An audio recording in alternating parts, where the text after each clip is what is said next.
رمضان الكبير. أعوذ بالله من الشيطان الرجيم.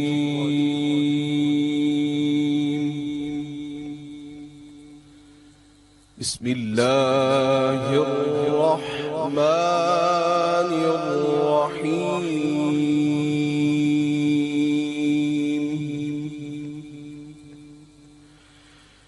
يا نساء النبي لستن كأحد من النساء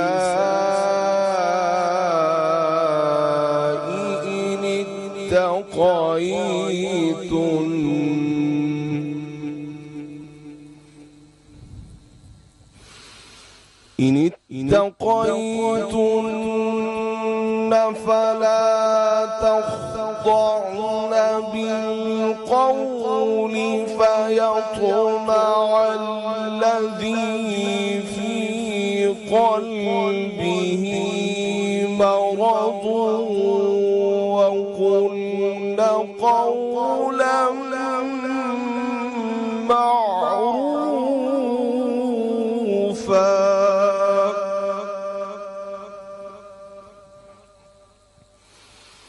وقرن في بيوتكن ولا تبرجن تبرج الجاهلية الأولى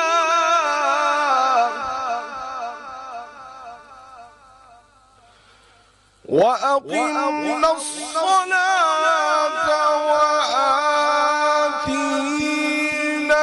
الزكاة وأطعنا الله ورسوله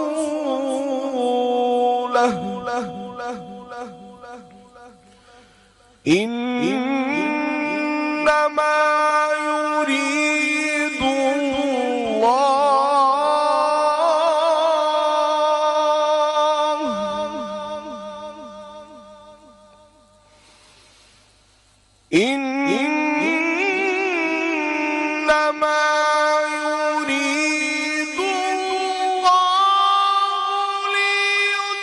ليذهب عنكم الرجس أهل البيت ويطهركم تطهيرا.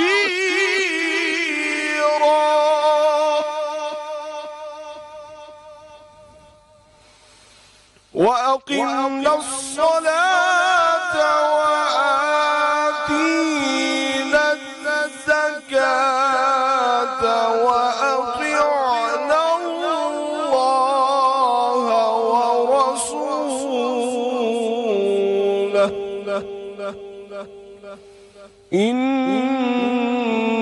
إنما يريد الله ليذهب عنكم الرجس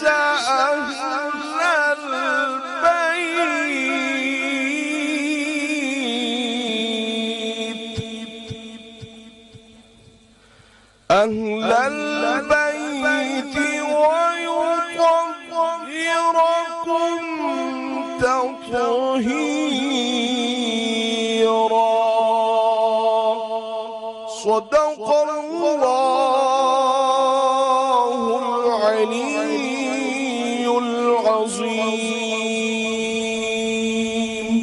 صدق اللہ العظیم. جزاکم اللہ خیر. کر صاحب ماشاءاللہ بہت ہی خوبصورت ترجمہ پیش کر رہا ہوں. اے ازواج پیغمبر، تم عورتوں میں سے کسی ایک کی بھی مثل نہیں ہو.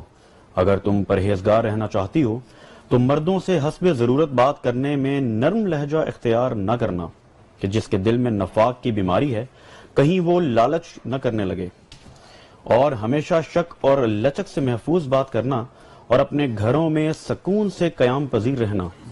اور پرانی جاہلیت کی طرح زیب و زینت کا اظہار مت کرنا اور نماز قائم رکھنا اور زکوٰۃ دیتے رہنا اور اللہ اور اس کے رسول صلی اللہ علیہ وسلم کی اطاعت گزاری میں رہنا۔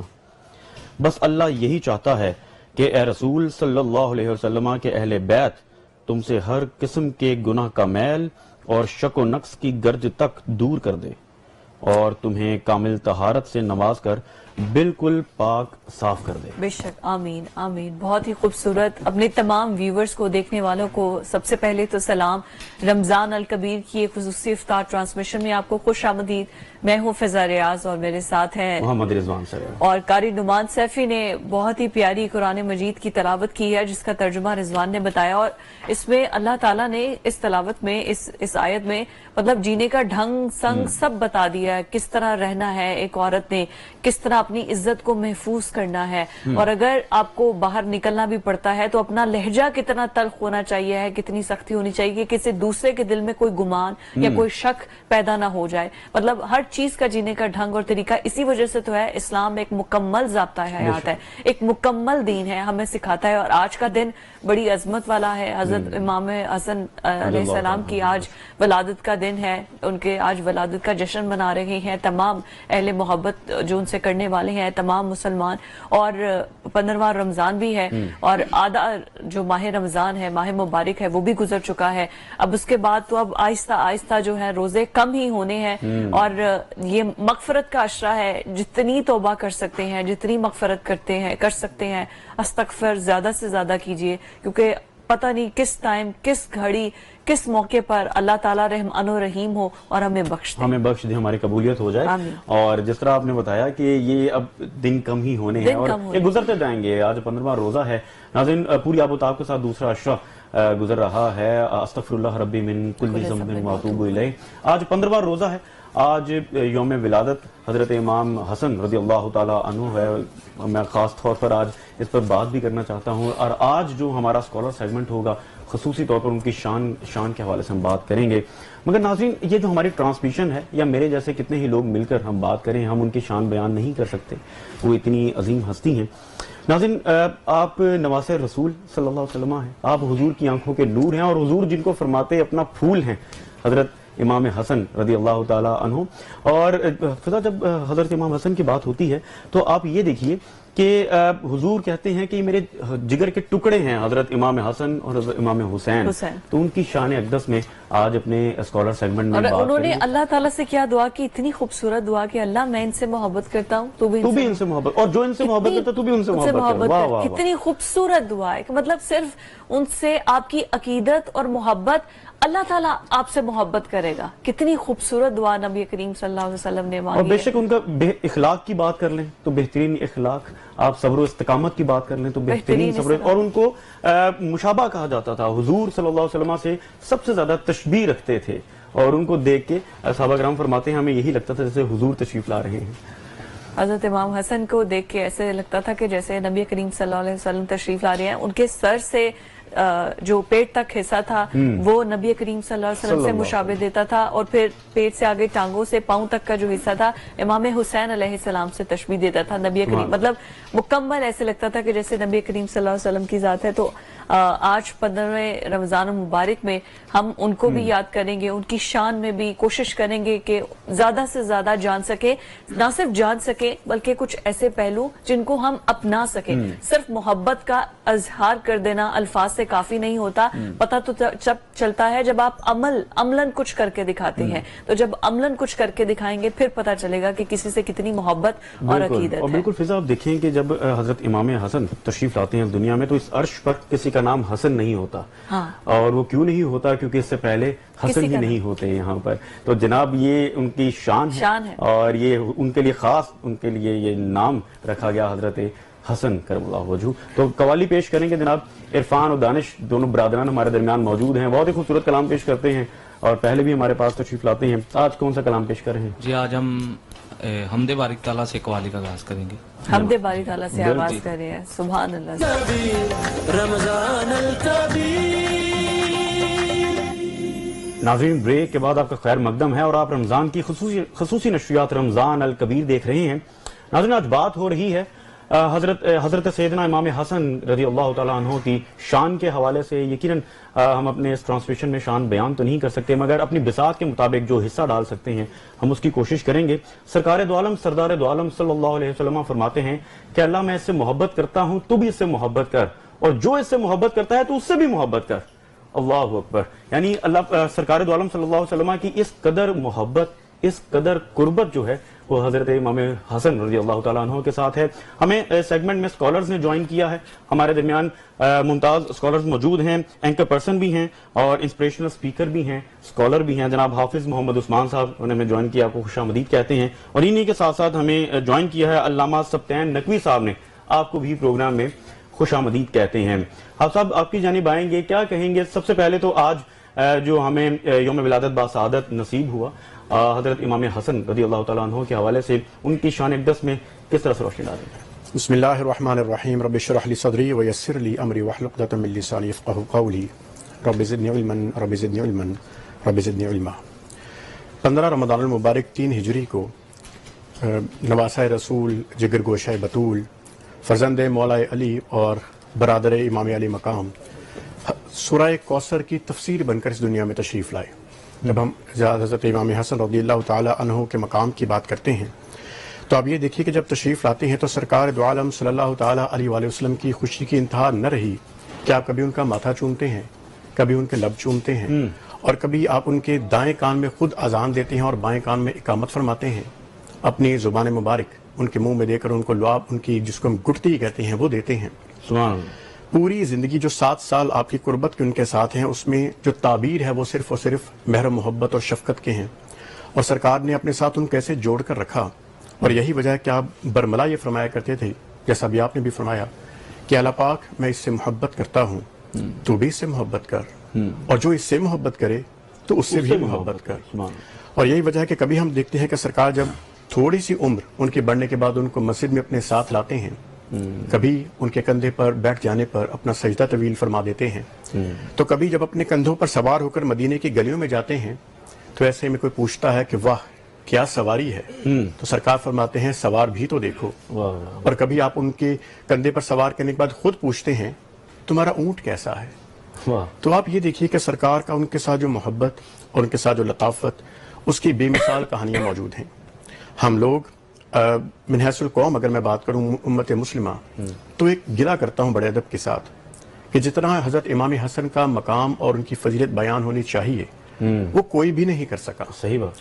آپ پوری دنیا کے کسی بھی ملک میں کسی بھی مکتبہ فکر، کسی بھی عالم دین اور کسی بھی انڈیویجول کو دیکھ لیجئے، اس میں کوئی دو رائے نہیں ہے کہ ہمیں دونوں شہزادوں کا ذکر کرنا ہے۔ جب اللہ پاک اور اس کے رسول اللہ صلی اللہ تعالیٰ علیہ وآلہ وسلم اس اہل بیت سے محبت فرماتے ہیں تو آپ کیا کہتے ہیں میرا کنبہ کون ہے؟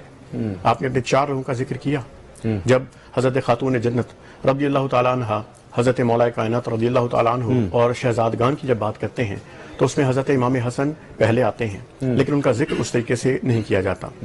15 رمضان کی فضیلت یہ ہے کہ میں تو اپنے آپ کو اس قدر خوش بخت سمجھتا ہوں کہ اللہ پاک نے یہ دن ہمیں دکھایا ہے، کیونکہ اس کو جتنا اس کی سیلیبریشن کیا ہو سکتی ہے، اس کی سب سے بڑی سیلیبریشن یہ ہو سکتی ہے کہ ان کے اس حلیم طبیعت، ان کی شریف النفس طبیعت اور ان کی اعلیٰ مقام اور کردار کو اپنایا جائے، اور کم از کم کوشش یہ کی جائے کہ آپ اپنی زندگی میں جتنی دیر بھی جئیں ان کی جو فضیلت ہے یا ان کا جو ایک کردار ہے اس کو اپنا کے جئیں۔ بالکل بہت خوبصورت ہے۔ میں علامہ صاحب آپ کی طرف آؤں گی، جیسے حافظ صاحب نے بتایا کہ ہمیں ان کی سیرت کو اپنانا چاہیے ہے، اور جیسے انہوں نے ذکر بھی ہے کہ 2 بڑے مسلمان گروہوں کی صلح کروائی تھی، میں چاہوں گی اس واقعے پر بھی روشنی ڈالیں تو رہنمائی ملے ہمیں ان کی زندگی سے۔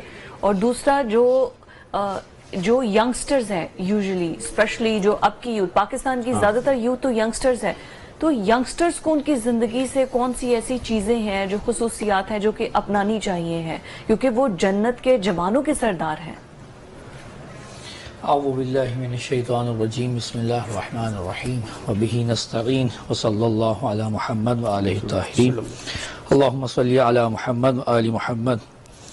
جیسا کہ حافظ صاحب نے آپ کی خدمت میں بیان کیا، پیغمبر کو امام حسن سے اور امام حسین سے جو رغبت تھی، جو ان سے محبت تھی، یقیناً ہم اس محبت کو فقط ایک نانا اور نواسے کی محبت میں اس کا اختصار نہیں کر سکتے، اس کو صرف ایک نانا اور ایک نواسے کی محبت نہیں کہہ سکتے. یا جو پیغمبر کی حدیث آپ نے بیان فرمائی، یا جیسا کہ جوانان جنت کے حوالے سے حدیث کا تذکرہ ہوا، یا حدیث بھی ایسی نہیں ہے کہ ہم کہیں کہ ایک نانا اپنے نواسے کے لیے کچھ کہہ رہا ہے. کیونکہ اگر اس طریقے سے ہو تو ہم قرآن کی اس آیت کو کہاں لے جائیں گے کہ وما ینطق عن الہوا، یہ اپنی خواہش نفسانی سے کلام نہیں فرماتے، یہ جو بھی کہتے ہیں الا وحی یوحا، یہ اللہ کی طرف سے کی ہوئی وحی ہے. جنت اللہ تبارک و تعالی کی ملکیت ہے. ٹھیک ہے. اسی طریقے سے امام حسن اور حسین گو کے رسول کے نواسے ہیں، لیکن فقط اس وجہ سے کہ نواسے ہیں، رسول اللہ خدا کی ملکیت کا کسی کو سردار نہیں بنا سکتے جب تک خدا کی رضا اس میں شامل نہ ہو. اگر امام حسن اور حسین کو جوانان جنت کا سردار کہا ہے پیغمبر نے، تو اس کا مطلب یہ ہے کہ یہ فقط ایک نانا اور نواسے کی محبت کی وجہ سے نہیں تھا، بلکہ خداوند عالم کے حکم کے تحت تھا کہ یہ حقیقت ہے جو آپ اپنی زبان سے مسلمانوں تک پہنچا دیں. ٹھیک ہے. لہٰذا اگر کوئی یہاں پر آ کر صرف نانا اور نواسے کی محبت کا تذکرہ کرے گا تو ہم اس کو کہیں گے کہ یہ صرف نانا اور نواسے کی محبت نہیں ہے، حکم پروردگار کے تحت یہ سب کچھ ہو رہا ہے. وگرنہ اگر رشتہ داریوں کی بنا پہ ہوتا تو ہم قرآن مجید میں پڑھتے ہیں کہ سگا چچا ہے، لیکن قرآن کیا کہتا ہے؟ تبت یدا ابی لہب وتب، اس کے ہاتھ ٹوٹ جائیں. یہ فقط رشتہ داریوں کی بنا پہ نہیں ہوئی، اس مقام کی بنا پہ جو خدا نے ان کو عطا کیا ہے. دوسری جیسا کہ آپ نے تذکرہ کیا کہ ہمارے ہاں اکثریت جوانوں کی ہے، اور وہ امام حسن علیہ السلام سے کیا چیز اخذ کر سکتی ہے، تو ہمیں یہ دیکھنا چاہیے کہ امام حسن علیہ السلام جو 7 سال پیغمبر گرامی اسلام صلی اللہ علیہ وآلہ وسلم کے ساتھ رہے، اور اس کے بعد پھر اپنے بابا علی کے ساتھ رہے، اور پھر ان کا اپنا دور آتا ہے. اس سب میں امام حسن کس طریقے سے زندگی گزارتے ہیں. اگر آپ ان کی عبادت کو دیکھیں تو روایات ہم تک پہنچتی ہیں کہ اگر حج کی بات کی جائے تو امام حسن علیہ السلام نے 20 سے زیادہ پا پیادہ حج کیے ہیں. 20 سے زیادہ پا پیادہ حج، یعنی آج کا حج نہیں ہے کہ ہم یہاں سے بیٹھ کے جہاز میں جائیں اور وہاں جا کے اتر جائیں اور پھر گاڑی میں بیٹھ کے، پیدل چل کے بیت اللہ کے حج انجام دیے ہیں. اگر آپ ان کی عبادت اور نماز اور روزے کی بات کریں تو عالم یہ ہے کہ جس وقت وضو کرتے ہیں تو پورا جسم جو ہے وہ لرز جاتا ہے، اور کہتے ہیں کہ تمہیں نہیں معلوم میں کس خدا کی بارگاہ میں حاضر ہونے جا رہا ہوں. اسی طریقے سے جب مسجد کے دروازے پر تشریف لاتے ہیں تو کہتے ہیں کہ بار الہا ایک گناہگار تیری بارگاہ میں آ رہا ہے، اس کو قبول فرما لے. یہ وہ چیزیں ہیں کہ جو ہمیں بتاتی ہیں کہ کس طریقے سے ہم نے امام حسن کی پیروی کرنی ہے. جیسا کہ تذکرہ کیا کہ 2 بڑے گروہوں کے درمیان یہ صلح کا باعث بنیں گے، تو اس حدیث کے اندر بھی یہ واضح الفاظ موجود ہیں کہ میرا یہ بیٹا سید و سردار ہے. سردار بالکل. اب ہمیں یہ دیکھنا ہے، بہرحال گفتگو طویل نہ ہو جائے اور کہیں سے کہیں نہ نکل جائے. امام حسن علیہ السلام نے مسلمانوں کے درمیان آشتی کے لیے 2 گروہوں کے درمیان جو صلح ہوئی وہ درست ہے، لیکن اس بارے میں کوئی 2 رائے نہیں ہے کہ امام علی علیہ السلام کے بعد امام حسن علیہ السلام اس منصب اور اس مقام کے سب سے زیادہ حقدار. بالکل ٹھیک، بالکل. یہ بڑا خوبصورت میسج ہے. صاحب آپ کی جانب آئیں گے. سرکار دو عالم سردار دو عالم صلی اللہ علیہ وسلم کی زندگی سے جب ہم سبق لیتے ہیں تو وہ کون سے اوصاف ہیں جو بڑے واضح ہیں حضرت حسن رضی اللہ تعالیٰ عنہ کی ذات مبارکہ میں؟ دیکھیے، ایک تو سرکار صلی اللہ تعالیٰ علیہ وسلم کی جو شخصیت ہے، جو ان کا ظاہری سراپا ہے، حضرت علی رضی اللہ تعالیٰ عنہ خود فرماتے ہیں. آپ فرماتے ہیں کہ حسن کا جو چہرہ اور جو سینے تک کا جو یہ پورا جو وجود ہے وہ سرکار سے مشابہ تھا. یہ تو ظاہری کی بات ہو گئی. صحیح. پورا مجسم ایسا ہے کہ جس نے سرکار صلی اللہ تعالیٰ علیہ وسلم کی ذات کو اپنے اندر جیسے کہتے ہیں سموئے لیا. اور یہی وجہ ہے کہ آپ کی پوری زندگی میں آپ کی وہی جو ہم سرکار کے اندر دیکھتے ہیں کہ آپ جس طرح لوگوں سے پیش آئے ہیں، جو اخلاق کا نمونہ آپ نے پیش کیا، اسوہ حسنہ کا نمونہ پیش کیا ہے، جو سخاوت ہے، سخاوت کا یہ عالم کہ جس طرح بھی علامہ صاحب نے فرمایا کہ 25 حج ہیں حضرت امام حسن کی جو پیدل ہیں. 3 دن کا روزہ وہ کہ جب آپ چھوٹے ہیں، اور 3 دن روزانہ کو سوالی آ جاتا ہے افطار کے وقت، اور آپ ان کو اپنا جو ہے وہ کھانا دیتے ہیں. تو یہ وہ خاندان ہے، یہ وہ ایک ایسا ہمارے لیے مشعل راہ خاندان ہے کہ جن کی سخاوت کی یہ مثالیں ایسی ہیں کہ آپ ایک دفعہ جا رہے ہیں اور ایک حبشی ایک حبشی بچہ بیٹھا ہوا ہے اور وہ روٹی کا ٹکڑا ایک خود کھاتا ہے اور ایک ساتھ بیٹھے کتے کو کھلا رہا ہے. اور جب روٹی ختم ہو گئی تو آپ نے اس سے پوچھا کہ یہ تم نے روٹی زیادہ حصہ خود کیوں نہیں کھایا؟ تو وہ حبشی بچہ یہ کہتا ہے کہ میں اس کتے کی آنکھوں میں دیکھ رہا ہوں تو مجھے لگ رہا ہے یہ بھوکا ہے. تو آپ نے پوچھا تم کس کے غلام ہو؟ تو وہ کہنے لگا میں ابان ابن عثمان کا غلام ہوں. تو آپ نے کہا تمہیں قسم ہے تم نے یہیں بیٹھے رہنا ہے میرے آنے تک. آپ جاتے ہیں ابان بن عثمان سے اس غلام کو بھی خریدتے ہیں اور وہ باغ بھی خریدتے ہیں اور واپس آ کے کہتے ہیں کہ میں نے تمہارے لیے یہ باغ بھی خرید دیا ہے اور میں نے تمہیں بھی خرید دیا ہے اور اس کے بعد تمہیں آزاد کر دیا ہے اور تم نے آج کے بعد یہی خدمت جاری رکھو. یعنی وہی وہ چیز کا جو سخاوت بیٹھے بیٹھے ایک ایسے غلام جس کو یہ بھی نہیں معلوم کہ اس نے شام کو جا کر کتنی مار کھانی ہے یا اس نے شام کو جا کر اس کے ساتھ کیا معاملہ ہوگا. ایک تو آزادی ملتی ہے, دوسرا دولت بھی ملتی ہے. یہی وجہ ہے کہ ایک دفعہ ان کے پاس ایک فقیر آتا ہے اور وہ یہ پوچھتا ہے کہ کچھ مجھے کھانے کو ملے گا.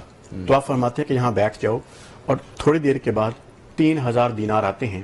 اگر ہم آج کی کیلکولیشن کے مطابق نکالیں نا تو پاکستان روپوں میں تقریباً 24 سے 25 کروڑ بنتے ہیں.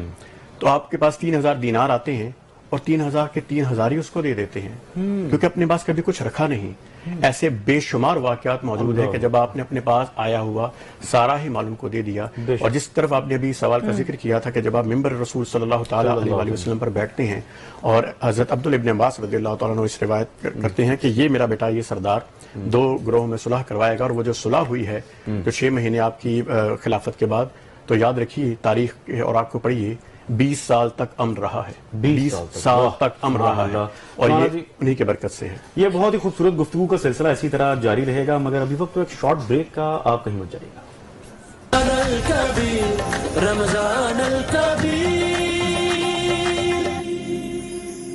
ناظرین, بریک کے بعد آپ کا خیر مقدم ہے اور آپ رمضان کی خصوصی نشریات رمضان الکبیر دیکھ رہے ہیں. آج بات ہو رہی ہے حضرت امام حضرت حسن رضی اللہ تعالیٰ عنہ کے حوالے سے. ناظرین, ان کی شان اقدس کے حوالے سے بات کر رہے ہیں.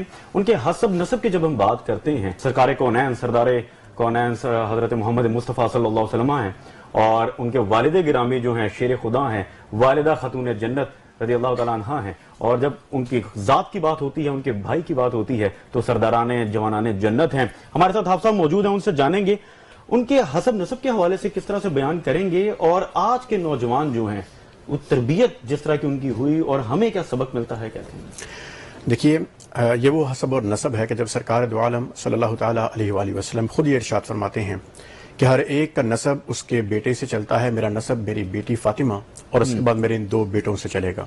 سبحان اللہ.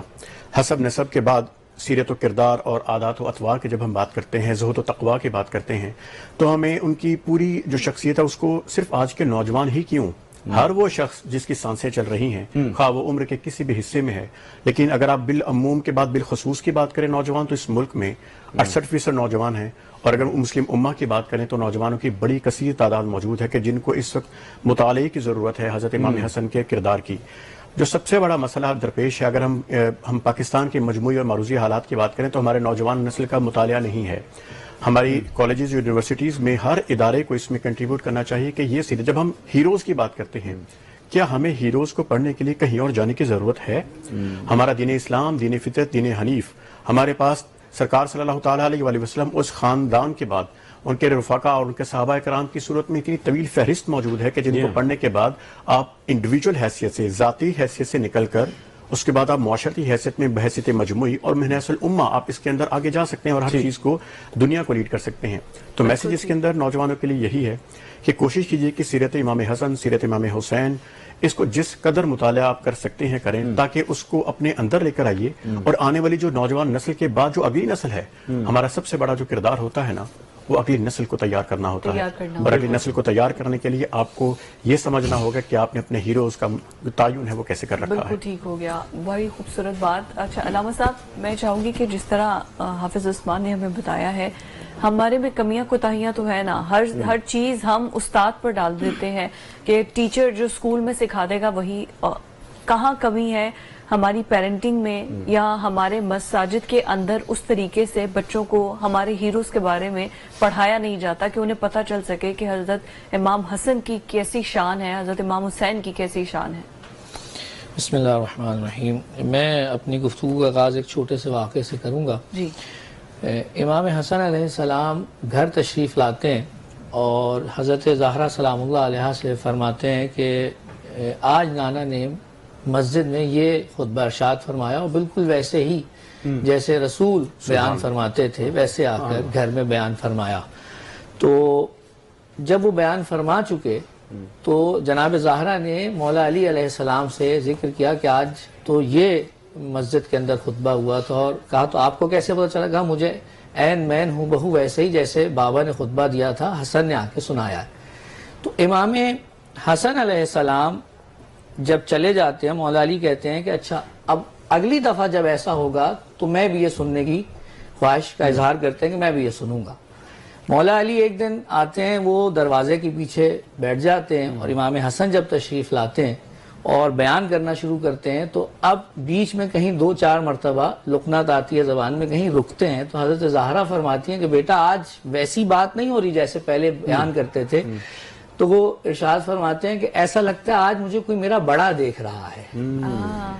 یہاں سے ہمارے لیے بہت سے پہلو اجاگر ہوتے ہیں. ایک تو یہ کہ والدین اگر بچوں سے یہ پوچھتے ہیں کہ تم کہاں گئے تھے اور کیا کر کے آ رہے ہو، تو یہ ایک طرف حضرت زہرا کی سیرت و سنت بھی ہے اور والدین کو صحیح طریقے سے بتانا کہ ہم کہاں مصروف تھے، یہ امام حسن علیہ السلام کی سنت ہے. اور یہیں پر ساتھ میں یہ بھی بیان کر دیتے ہیں کہ بڑے کا احترام کیا ہے. یعنی جیسے ہی دیکھا کہ امیر المومنین علی ابن ابی طالب علیہ السلام ان کو دیکھ رہے ہیں تو کہہ رہے ہیں کہ آج حفظ مراتب کا خیال یہ ہے کہ مجھے لگتا ہے کوئی بڑا مجھے دیکھ رہا ہے. ان ساری چیزوں کو جب آپ مد نظر رکھیں تو آپ کو معلوم ہوگا کہ اہل بیت علیہ السلام کی جو سیرت ہے، جو ان کی زندگی ہے، یہ ایک ایک مقام پر ہمارے لیے مشعل راہ ہے. اگر ہم یہ چاہتے ہیں کہ واقعاً کامیابی کی سیڑھیوں پہ قدم رکھیں تو جیسا کہ رسول نے بھی ارشاد فرمایا تھا کہ میں تمہارے درمیان 2 چیزیں چھوڑے جا رہا ہوں، ایک قرآن اور ایک اپنی عطرت اہل بیت. اگر ان دونوں کے دامن کو ہم تھام لیں گے تو یقیناً ہماری نجات کی ضمانت ہے. یقیناً ہماری نجات کی ضمانت ہے جی. بہت ہی خوبصورت بات. اور ہمارے درمیان موجود ہیں جی عرفان دانش عرفان ہمارے ساتھ موجود ہے جناب. تو کون سا کلام پیش کرنا؟ بہت ہی خوبصورت کلام انہوں نے پہلے بھی دیا. قصیدہ پاک پیش کریں گے. اچھا. مولا حسن علیہ السلام. ارے بریک کے بعد خوش آمدید. رمضان الکبیر افطار ٹرانسمیشن کچن ہمارا سیگمنٹ شروع ہونے لگا ہے. اور کچن میں آپ کو پتا ہے اچھے کام کے لیے ہم نے ہاتھ بڑھانے ہیں. ہاتھ بڑھانے ہیں تو ہاتھ بڑھانے سے پہلے ہم نے اپنے ہاتھ دھونے ہیں. اور ہاتھ دھونے کے لیے سب سے پہلے ہمیں چاہیے ہے لائف بوائے، کیونکہ لائف بوائے سے ہمارے ہاتھ جو ہیں وہ صاف ستھرے رہتے ہیں. تو بڑا ضروری ہے کہ لائف بوائے سے آپ اپنے ہاتھ دھوئیں. ہاتھ دھونے کے بعد آپ کے ہاتھ جب جراثیم سے پاک ہو جائیں تو پھر اس کے بعد آپ کچن میں داخل ہوں. ہاتھ میں نے دھو لیے لائف بوائے سے، تو اب ہم کچن کے اندر انٹر ہوں گے کیونکہ ہمارے ہاتھ جراثیم سے پاک ہونے بہت ضروری ہے. تو ہم کچن میں چلتے ہیں جہاں پر ندیم چیمہ اس وقت موجود ہیں، ہمارے شیف. السلام علیکم ندیم بھائی. جی وعلیکم السلام. کیا بنا رہے ہیں آج کھانے میں آپ؟ جی آج ہم بنانے جا رہے ہیں اچاری کڑھائی. اچاری کڑاہی. پکوڑے ہمارے جو ہے نا تیار ہو چکے ہیں. اچھا بڑی دیر کے بعد، بڑے دنوں کے بعد آپ نے بریک لیا ہوا تھا کوئی بھی فرائیڈ آئٹم سے، تو آج لاسٹ ہم نے آئی تھنک رائس کے اور بیسن کے وہ پکوڑے کھائے تھے. یس. تو اب ہم کھا رہے ہیں یہ چیزیس پکوڑے. ایڈمز چیز کے ساتھ بنیں گے یہ پکوڑے، اور سب سے ٹیسٹی ہے ایڈم چیز. آپ کو پتا ہے اس میں سلائس بھی ہے، چیڈر چیز بھی ہے، چلی چیز بھی ہے، گھی بھی ہے، ورائٹی آف چیز ہے.